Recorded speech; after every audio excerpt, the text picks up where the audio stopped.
everyone, welcome to Home Cooking. Today's recipe is a one-pot dish. This is ghee rice, which is very flavorful yet very simple and easy to make. Now this can be enjoyed with any nice gravy by the side. So let's get started and check out the recipe. For the ghee rice, I'm taking 1 cup of Basmati rice. This is a 250 ml cup. Wash it nicely and soak it for about 30 minutes.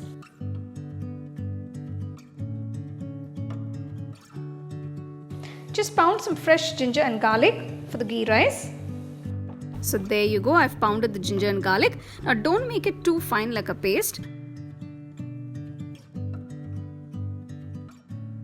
For the ghee rice, take a pressure cooker, add 2 tablespoons of ghee.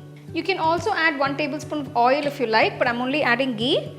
Next I'm going to add all the whole spices, starting with cinnamon, star anise, cardamom, 2 bay leaves, a few cloves, mace, about 2 small pieces. Next I'm going to add the onions. For this recipe I've taken 2 medium-sized onions, thinly sliced. The whole spices will give out a lot of flavor to the ghee rice. Next add 2 large green chillies, slit. Saute the onions till they are nice and transparent. Now you can see the onions have become nice and transparent. Next add the pound ginger garlic. Pound ginger and garlic adds a lot of flavor to the rice. Now add 1 teaspoon of salt. Give it a quick mix.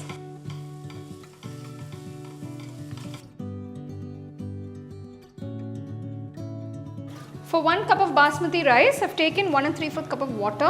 If you do want to add coconut milk, if some of you like that taste, you can also add coconut milk. Make sure you dilute it and add it. And add the soaked rice.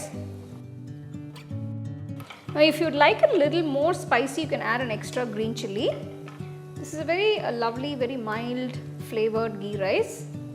So you don't want to make it too spicy.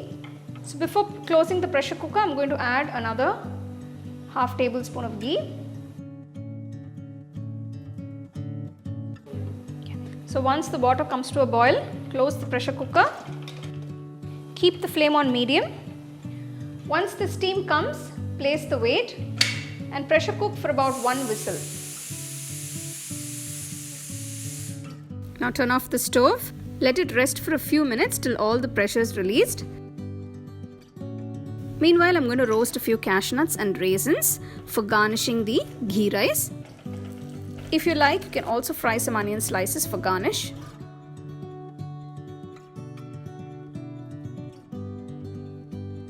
Now that looks amazing. You can see the rice is cooked perfectly and the aromas are just fantastic.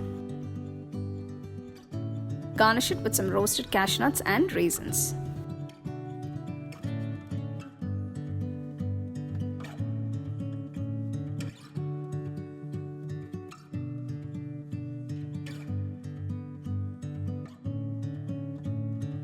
So there you go, as you can see, it's so simple and so quick to make, yet the flavors are amazing. Now it's very subtle in flavors and you can garnish it with some nice roasted cashew nuts and some raisins and also some fried onions. Do enjoy this recipe.